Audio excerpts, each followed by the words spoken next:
Dia berhenti sejenak, lalu melanjutkan, saya punya saran untuk Anda. Kepala istana selalu menyelidiki setiap kecurigaan dan menindaklanjuti setiap pertanyaan. Anda harus menyelidiki identitas Anda sendiri, setidaknya, kelahiran Anda jauh dari sederhana, dan tidak mungkin orang biasa dapat membahayakan Anda. Mungkin, kau berasal dari keluarga bangsawan, lahir di keluarga terkemuka di dunia seni bela diri tingkat tinggi, putri kesayangan surga, dan statusmu bahkan mungkin melampaui Nona Ji King, yang telah menjadi murid dari Yang Mulia Abadi Sajak Roh. Kamu lahir di keluarga yang luar biasa, kamu harus menyelidikinya. Mungkin dia bisa kembali ke keluarganya. Dengan menggunakan pengaruh keluarga, itu akan sangat membantu kepala istana. Ini akan sangat membantu kepala kuil. Ye Luo'er tidak mendengar apapun lagi, tetapi dia mendengar satu kalimat ini. Dalam sekejap, ekspresi Ye Luo'er berubah, menjadi tegas, seolah-olah awan telah terbelah untuk memperlihatkan langit yang cerah. Tanpa ragu lagi, dia menyatakan dengan keyakinan yang teguh, ya, Luo'er ingin menyelidiki identitasku. Mungkin Luo'er dapat sangat membantu kakak Ye. Saudara Ye tidak perlu lagi menanggung penghinaan yang ditimbulkan oleh Yang Mulia Abadi Ling Yun. Saat waktunya tiba, Luo'er akan membantu kakak Ye menghancurkan semuanya dan membawa Ji King dan Xia Ruoxue kembali kepadanya. Ye Luo'er menguatkan tekadnya dan berkata, Tetua Zhou, saya akan pergi ke benua bela diri roh. Mohon beritahu Ketua Paviliun Han Yun dan yang lainnya. Setelah mengatakan itu, Ye Luo'er langsung menuju kota Ling. Saat Zhou Yan menyadari apa yang sedang terjadi, Ye Luo'er sudah menghilang di cakrawala.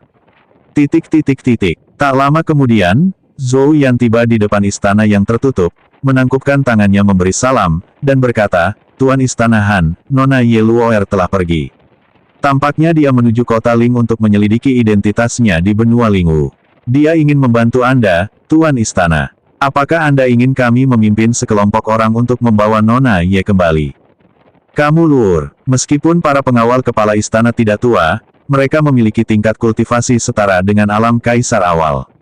Namun, tingkat kultivasi seperti itu bukanlah masalah di Kunlun Void, tetapi mungkin akan sangat berbahaya jika seseorang pergi ke Ling Cheng atau bahkan benua Lingwu.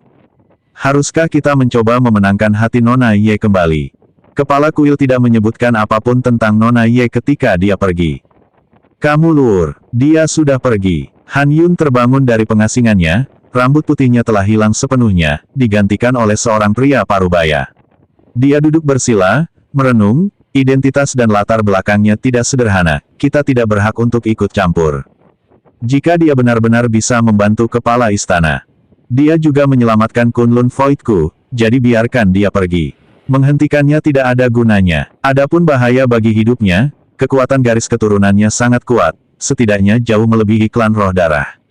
Jika seseorang benar-benar ingin menyakitinya, kita tidak bisa menghentikannya. Dan begitu dia melepaskan kekuatan garis keturunannya, tak seorang pun dari kita bisa menghentikannya. Biarkan saja dia. Saat ini, tanpa sang penguasa, Balai Cahaya tidak memiliki kekuatan tempur kelas atas. Ye Luo'er memiliki garis keturunan naga suci dan berasal dari keluarga terkemuka di benua bela diri roh. Jika keluarga seperti itu ingin mencelakai Ye Luo'er, kita tidak dapat menghentikan mereka. Jika Ye Luo'er kembali ke keluarga, saya yakin dia bisa membawa beberapa tokoh berpengaruh kepada kepala istana. Oleh karena itu, Han Yun merasa bahwa semua orang di Aula Cahaya sebaiknya menunggu dan melihat apa yang akan terjadi. Dipahami. Aku pergi duluan. Zhou Yan mengatupkan kedua tangannya sebagai salam lalu pergi. Kepergian Ye Luo'er tidak menimbulkan kehebohan besar di Aula Cahaya, terutama karena semua ahli terkemuka di Aula Cahaya, termasuk berbagai kepala paviliun dan wakil kepala paviliun, sedang mengasingkan diri dan berlatih kultivasi, dan tidak menyadari masalah tersebut. Bahkan para pemimpin dari 5 kota dan 3 sekte, termasuk Sekte Pedang Bintang, dan para pengikut mereka, semuanya sedang mengolah rantai tersebut.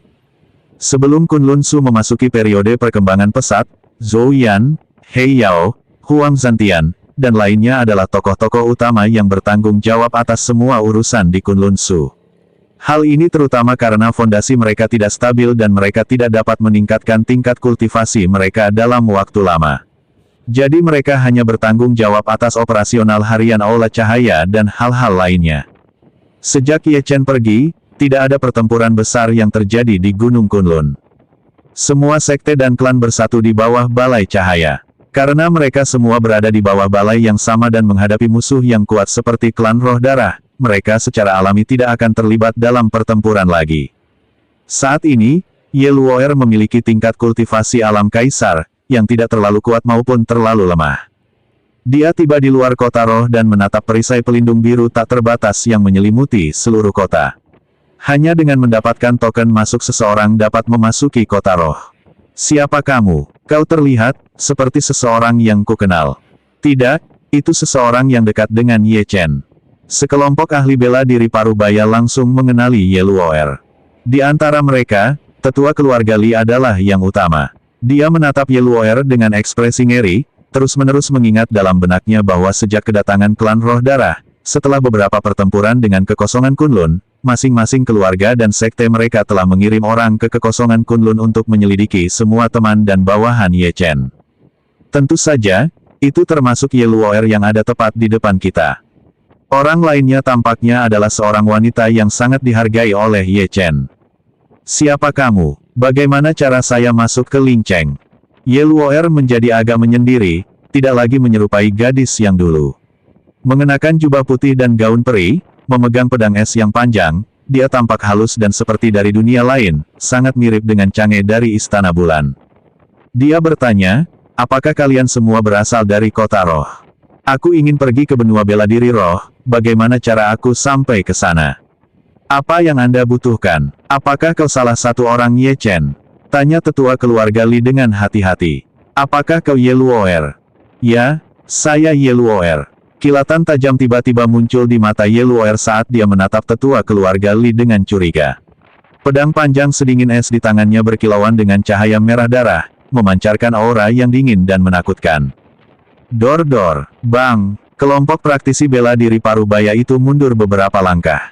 Para tetua keluarga Li, khususnya, memandang Ye Luo'er dengan terkejut dan berkata, kau benar-benar berasal dari benua bela diri roh, terlahir luar biasa, dan memiliki garis keturunan tingkat atas. Dia sangat terkejut dan merenung, pelepasan sebagian dari kekuatan garis keturunan saja sudah memiliki kekuatan yang luar biasa. Jika meletus sepenuhnya, bukankah itu akan mampu membantai seorang leluhur yang telah mencapai tahap akhir alam ilahi? Tidak heran mereka mengikuti Ye Chen kemana-mana, Ye Chen dikelilingi oleh orang-orang luar biasa. Kita memiliki seorang murid perempuan yang telah menjadi murid immortal Ling Yun, dan sekarang kita memiliki seorang putri lain dengan garis keturunan luar biasa, yang bahkan merupakan seorang putri kecil dari keluarga terkemuka di benua bela diri roh yang telah ditinggalkan. Kita harus memperlakukannya dengan baik. Jika tidak, bencana akan menimpa kita. Batuk-batuk. Nona Ye, saya sudah beberapa kali bertemu dengan Tuan Istana Ye. Kakek moyangku sudah berada di bawah komando kepala istana Ye Chen, jadi dengan cara tertentu, kami juga bagian dari aula cahayamu. Tetua keluarga Li tersenyum hangat. Dia benar, kepala keluarga Li telah disegel oleh Ye Chen, menjadikan mereka, pada dasarnya, bawahan Ye Chen, setengah anggota dari Balai Cahaya. Kemudian dia menjelaskan lebih detail, tempat ini disebut Kota Roh. Untuk memasuki Kota Roh, Anda membutuhkan token masuk. Sayang sekali Gunung Kunlun hampir tidak memiliki tablet spiritual yang tersisa. Namun, kami bisa mengorbankan salah satu tempat kami untuk Nona Ye. Dia memberi isyarat kepada anggota keluarga Li di sekitarnya, dan tak lama kemudian seorang pemuda dari keluarga Li menyerahkan sebuah tablet spiritual, yang kemudian dia berikan kepada Ye Luo'er, sambil tersenyum berkata, Nona Ye, kami mengagumi kekuatan ilahi Tuan Istana Ye. Keluarga Li kami akan membuka jalan bagi Anda. Jika Anda ingin pergi ke benua bela diri roh, kami pasti akan membantu Anda mencapainya. Masukkan tablet roh. Ye Luo'er menggenggam tablet pemasuk roh berwarna cian di tangannya, matanya berkedip-kedip, dan mengangguk sedikit. Tunggu sebentar, Kak Luo'er, aku juga mau ikut. Tepat saat itu, seorang gadis kecil mungil berlari mendekat, mengenakan rok lipit dan memegang sekantong camilan di tangannya. Dia tak lain adalah adik perempuan Ji Si King, Jilin. Ia diikuti oleh sekelompok anggota berpengaruh dari keluarga Ji, yang tampaknya melindunginya. Jilin, ada apa denganmu? Kamu tidak berada di rumah keluarga Ji, apa yang kamu lakukan di sini? Ye Luo'er melangkah maju dan dengan lembut mengusap dahi Jilin, bertanya pelan, sangat berbahaya di sini, ada banyak orang kuat di mana-mana. Kakakmu juga akan pergi ke benua bela diri roh. Bersikaplah baik, cepatlah kembali. Tinggallah di sini selama 1 atau 2 tahun, lalu kepala istana, kakakmu, dan aku akan kembali. Hanya akan berlangsung 1 atau 2 tahun, sayang. Pergilah berkunjung ke China, jangan tinggal di sini. Tidak, saudari Luoer, aku juga ingin pergi ke benua bela diri roh. Jilin berkata dengan sungguh-sungguh, saudariku menyembah semacam dewa abadi spiritual. Ketika senior itu datang ke Gunung Kunlun, dia sangat mendominasi dan sombong. Aku tidak tahan dengannya. Aku bahkan tidak tahu kemana Ye Chen pergi. Jadi, aku akan mencari adikku. Siapa tahu nenek tua Ling Yun itu menindas adikku. Ye Luoer sedikit mengerutkan kening, dengan lembut mengelus pipi Jilin, dan berkata dengan nada lembut, Jilin, adikmu akan pergi ke benua bela diri roh untuk mencari keluarganya dan kemudian membantu kakak Ye. Adikmu telah menjadi murid yang mulia abadi Ling Yun, dan dia akan segera kembali. Mengapa kamu tidak menunggu di sini, di Gunung Kunlun? Tidak, Jilin bersikeras. Aku telah belajar cukup banyak beberapa hari terakhir ini. Makhluk-makhluk kuat seperti yang mulia abadi Ling Yun menghabiskan ratusan tahun dalam pengasingan, dan menjelajahi satu tempat saja bisa memakan waktu ribuan tahun. Jika yang mulia abadi Ling Yun menyimpan niat jahat, dia mungkin akan membuat adikku berkultivasi selama ratusan atau bahkan ribuan tahun. Apakah itu berarti akan butuh waktu lama sebelum aku bisa bertemu dengannya lagi? Jadi, aku ingin memasuki benua bela diri roh. Aku ingin menemukan adikku, dan aku juga ingin menemukan Ye Chen. Baiklah, Ye Luoer mengangguk, tampak senang, dan tersenyum. Kalau begitu, mari kita pergi ke benua bela diri roh bersama-sama. Dia menatap tetua keluarga Li, sedikit menangkupkan tangannya, dan bertanya, permisi, apakah ada token masuk roh kedua?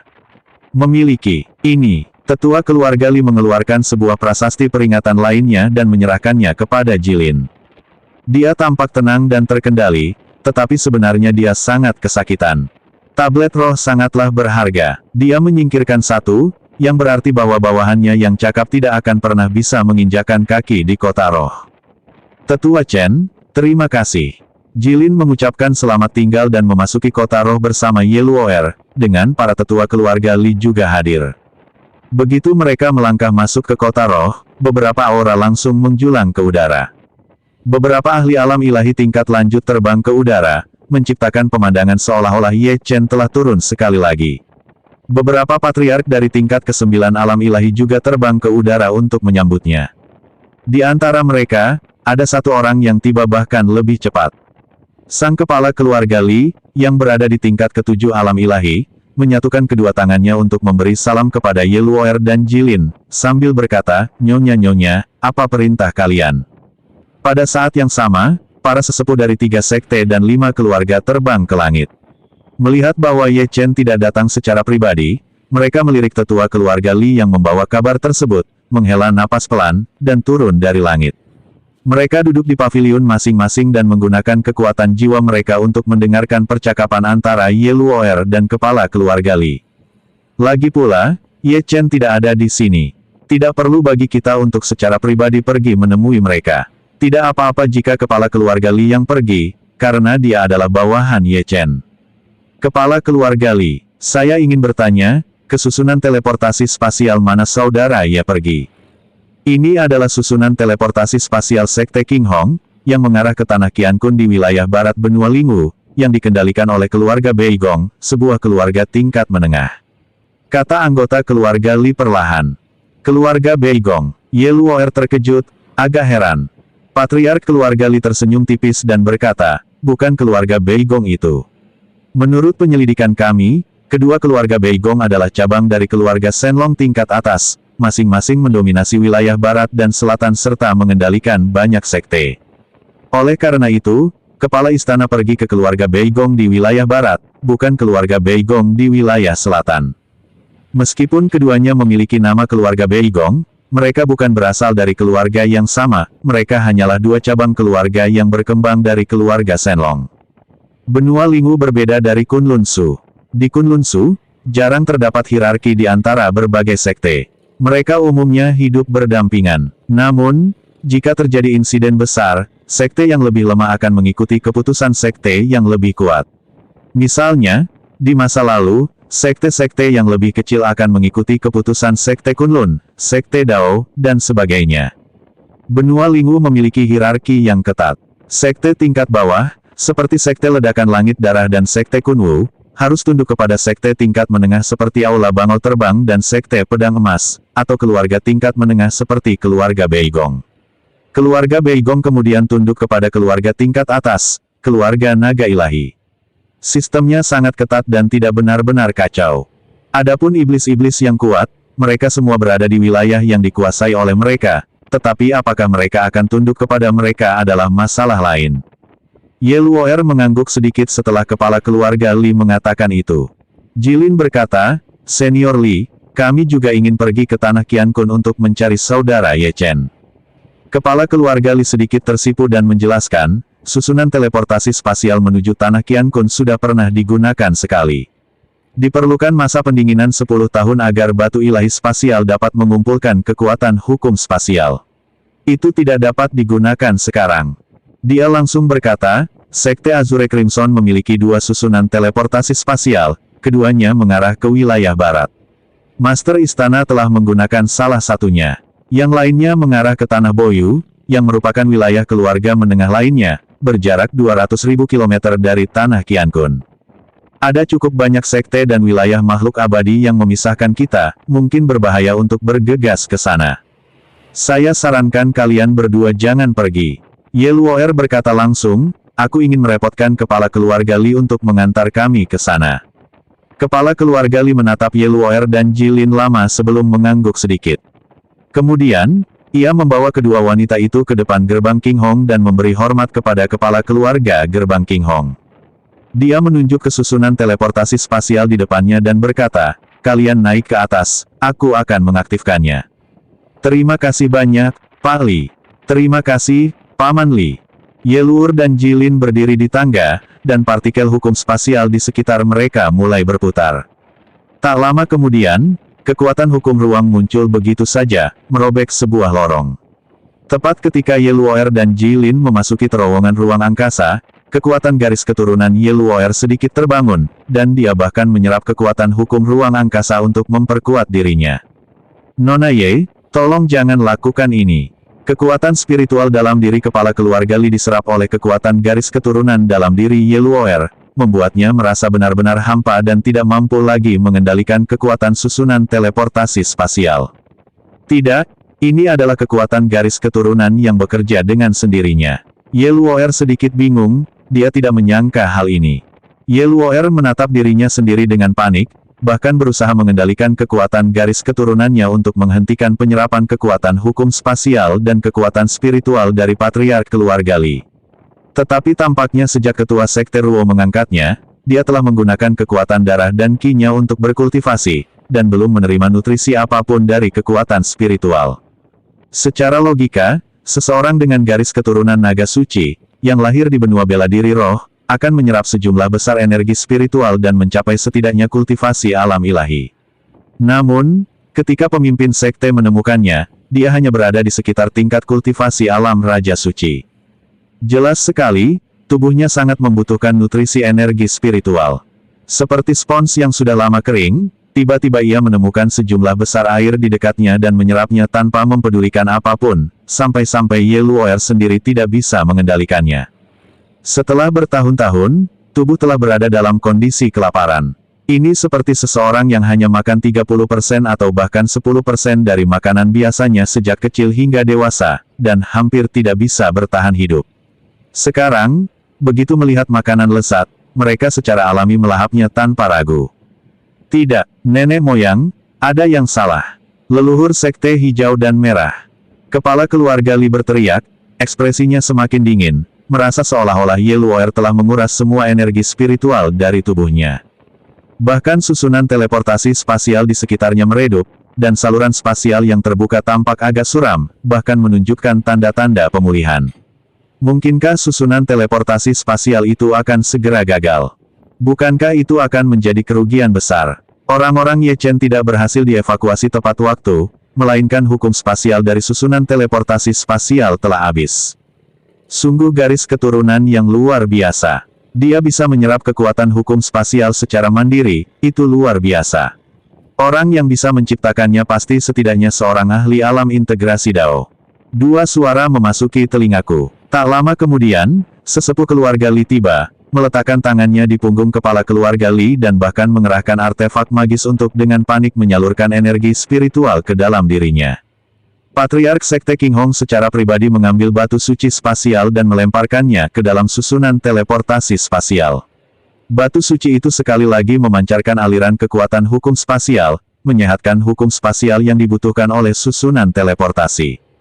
Hosh, hosh, wah, angin kencang bertiup. Setelah susunan teleportasi spasial memperoleh batu ilahi spasial yang lebih besar yang mengandung kekuatan hukum yang lebih kuat, ia untuk sementara kembali beroperasi, tetapi masih terus diserap oleh kekuatan garis keturunan Yeluoer. Patriark Sekte Azure Crimson tidak punya pilihan selain turun tangan secara pribadi, membantu susunan teleportasi menembus lorong spasial. Ia kelelahan dan bermandikan keringat, berulang kali bergumam pada dirinya sendiri, betapa kuatnya garis keturunan ini. Luar biasa, bahkan Master Istana Ye Chen pun tidak sekuat ini ketika ia tiba. Buru-buru, singkirkan mereka dari sini dengan cepat, atau daya spasial dari susunan teleportasi ini akan habis sepenuhnya.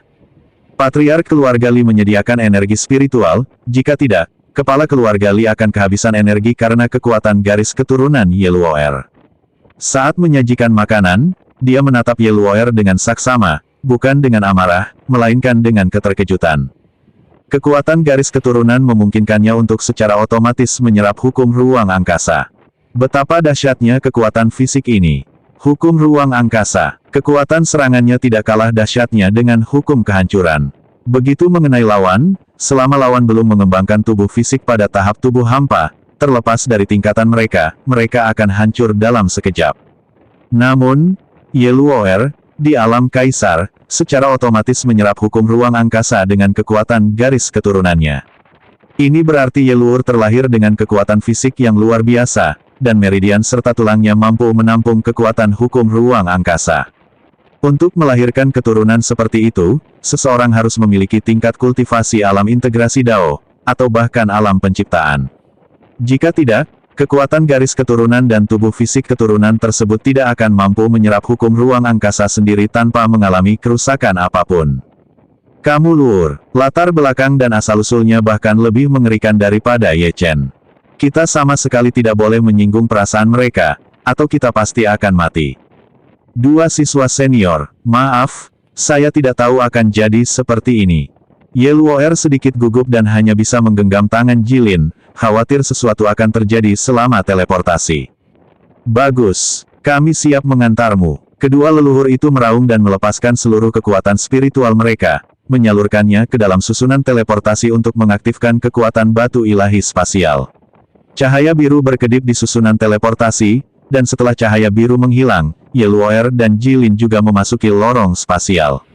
Ketika mereka melihat lagi, susunan teleportasi spasial itu sudah habis terkuras. Kemungkinan besar akan membutuhkan ratusan atau ribuan tahun untuk pulih.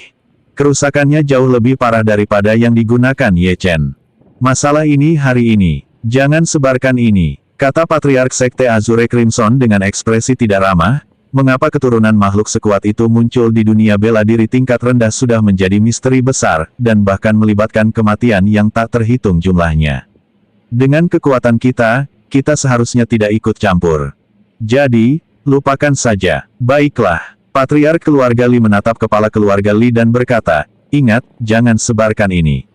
Katakan pada semua orang bahwa tidak ada hal lain yang terjadi selama teleportasi Yeluoer dan yang lainnya. Kita juga akan memberitahu para tetua lainnya. Jika tokoh-tokoh berpengaruh tertentu mengetahuinya, terutama mereka yang terlibat dalam latar belakang Yeluoer, nyawa kita kemungkinan besar akan dalam bahaya. Tidak, ini adalah bahaya pemusnahan bagi seluruh ras kita. 13 kekuatan utama Linceng akan tetap tidak berubah dan tak terkalahkan selama 10.000 tahun. Ada beberapa aturan untuk bertahan hidup, katakan apa yang perlu dikatakan, lakukan apa yang perlu dilakukan, dan jangan pernah mengungkapkan apa yang tidak seharusnya dikatakan atau dilakukan. Jernih, kedua patriark itu masing-masing terbang ke udara dan mengumumkan kepada 11 patriark lainnya. Hampir bersamaan, Ketiga belas patriark sepakat untuk menekan masalah ini, karena ini bahkan lebih serius daripada urusan Ye Chen, karena melibatkan kekuasaan mereka yang tak tergoyahkan, dan kesalahan sekecil apapun dapat menyebabkan pemusnahan klan mereka. Bahayanya bahkan lebih besar daripada yang ditimbulkan oleh Sekte Pedang Darah, dan lebih besar daripada yang ditimbulkan oleh Ye Chen. Ling Cheng masih baik-baik saja, tetapi setelah Ye Luo'er dan Jilin memasuki lorong spasial, Ye Luo'er secara bertahap memiliki beberapa teknik kultivasi khusus untuk mengolah hukum ruang dan waktu yang muncul di benaknya karena dia menyerap kekuatan hukum ruang. Sementara itu, di wilayah utara benua Lingwu, di negeri yang dilanda perang ini, bersemayam naga-naga suci yang tak terhitung jumlahnya, dan bahkan mereka yang datang dan pergi pun merupakan kekuatan yang tak tertandingi. Di tengah-tengahnya berdiri ribuan pilar ilahi, menjulang tinggi dengan bangga melawan langit, seolah-olah mereka bahkan tidak menganggap langit sebagai ancaman. Tempat ini adalah area terlarang keluarga naga suci, tempat khusus untuk menyimpan batu dewa kehidupan. Tiba-tiba, sebuah pilar spasial, yang disegel oleh rantai besi, tiba-tiba mulai berkilauan dengan cahaya biru pucat. Di sampingnya, ekspresi sosok perkasa yang menjaga pilar suci itu berubah dengan cepat. Rasa takut yang mendalam menyebar ke seluruh tubuhnya saat dia bergumam, mustahil. Dia belum mati, dan dia bahkan telah menembus ke alam seperti itu, menyentuh hukum ruang.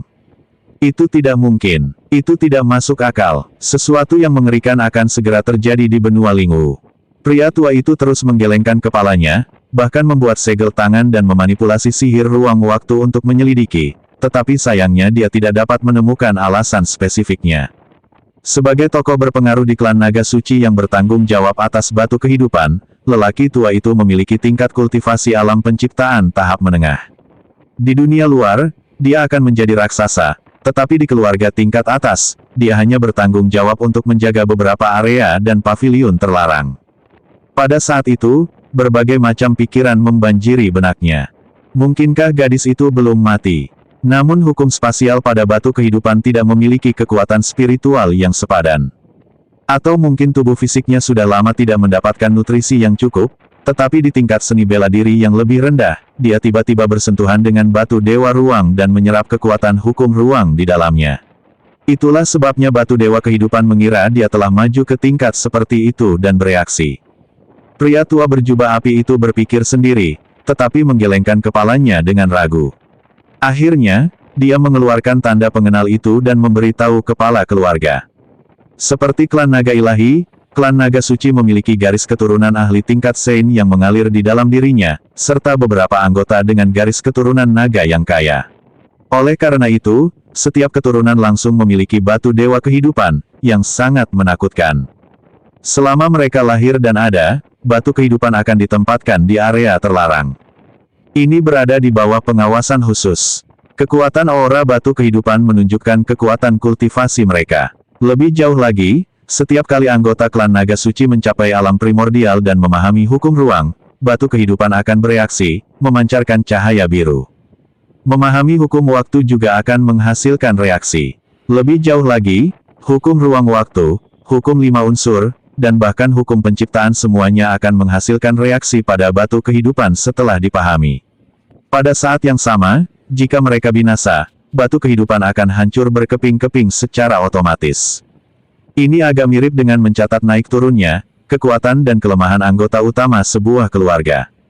Keluarga-keluarga lain hanya menggunakan kristal energi untuk menyimpan jejak kekuatan jiwa ilahi anggota klan mereka.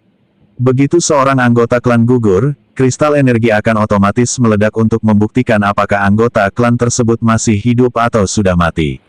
Namun, batu kehidupan keluarga naga suci memiliki efek yang signifikan, yang menunjukkan sifatnya yang luar biasa. Pria tua berjubah api itu memberitahu kepala keluarga, lalu memusatkan seluruh perhatiannya pada batu kehidupan yang berada tepat di tengah. Dia tahu milik siapa batu pemberi kehidupan itu. Betapa pentingnya hubungan ini. Sekalipun orang ini belum mati dan telah mencapai kultivasi yang tinggi, kembalinya dia ke klan naga suci dapat menyebabkan pertumpahan darah besar-besaran, kekacauan di dalam klan naga suci yang luas, dan tidak kurang dari konflik internal yang merusak. Pria tua berjubah api itu memandang dua batu kehidupan di samping batu kehidupan Ye Luo'er.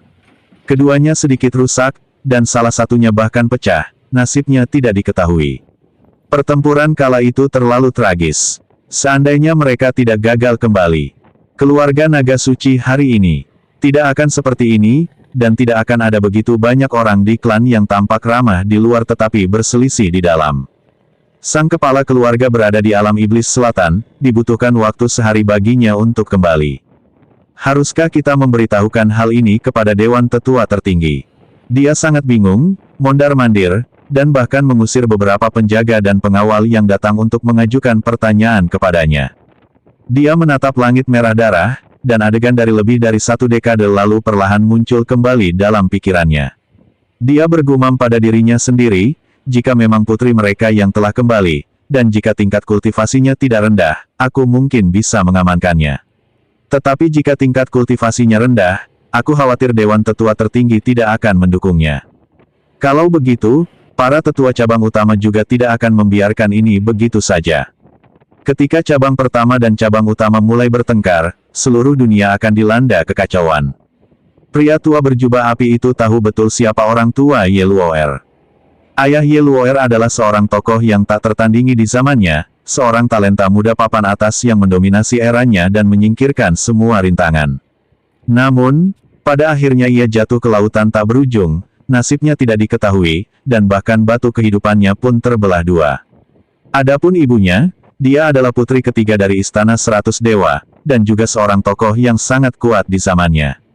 Hingga hari ini, dunia luar tidak mengetahui semuanya tentang hilangnya mereka di benua Lingwu. Jika mereka kembali sekarang, pasti akan terjadi pertumpahan darah di dalam keluarga. Namun, posisi kepala cabang utama tidak akan diberikan kepada cabang pertama. Pria tua berjubah api itu masih ragu-ragu. Ye Luo'er tentu saja tidak menyadari bahwa penampilannya akan memiliki dampak sebesar itu. Dia dan Jilin masih berjalan di lorong ruang angkasa, dan akan membutuhkan waktu sebelum mereka bisa pergi.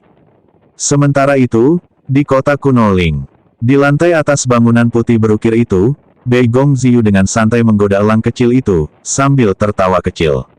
Ia bergumam pada dirinya sendiri, menarik, sungguh makhluk kecil yang menarik. Ia tahu cara menekan tanganku agar aku memberinya makan. Lumayan, cukup pintar.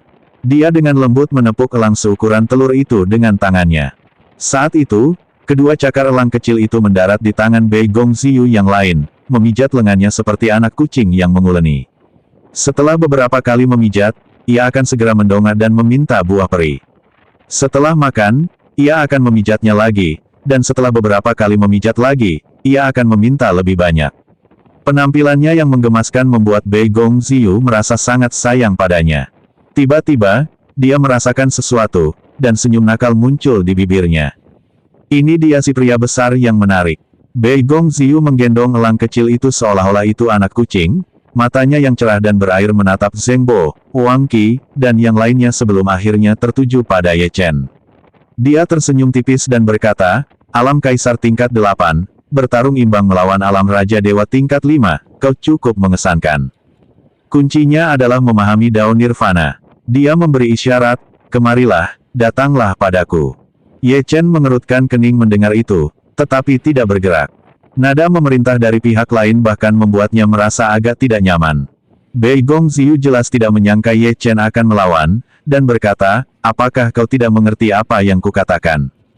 Ye Chen meletakkan tangannya di belakang punggung dan berkata langsung, "Tidak ada yang bisa memerintahku, termasuk kau." Mendengar itu, bukan hanya Bei Gong Ziyu yang terkejut, tetapi Wang Qi dan Zheng Bo juga berkeringat deras. Ini Bei Gong Ziyu. Apakah Ye Sitian gila? Mereka langsung bertengkar begitu bertemu. Khawatir Bei Gong Ziyu akan melampiaskan kemarahannya padanya, Wang Qi segera berkata, "Nona, sesuatu terjadi barusan." "Wang Qi, katakan padaku, bukankah Mu Feng yang mempersulitmu?" Bei Gong Ziyu duduk di atas bangku giok putih, meletakkan elang kecil itu, memandang Ye Chen dari atas ke bawah, dan mendengarkan laporan Wang Qi. Wang Qi menelan ludah dan menjelaskan seluruh cerita dengan jelas, akhirnya berkata, "Jika bukan karena Paman Zheng, kita akan berada dalam bahaya besar. Mu Feng itu benar-benar keterlaluan. Masalah ini tidak bisa sepenuhnya disalahkan pada Ye Sitian, tentu saja, dia juga memiliki kesalahan." Ye Chen mengerutkan kening mendengar itu. Apakah saat itu aku hanya disuruh menunggu dan tidak melakukan apa-apa? Mustahil. Kali ini, Mu Feng akan hancur. Ancaman irasional semacam ini seperti bom waktu, siapa yang tahu kapan akan meledak. Ye Chen belum takut, tapi bagaimana dengan masa depan?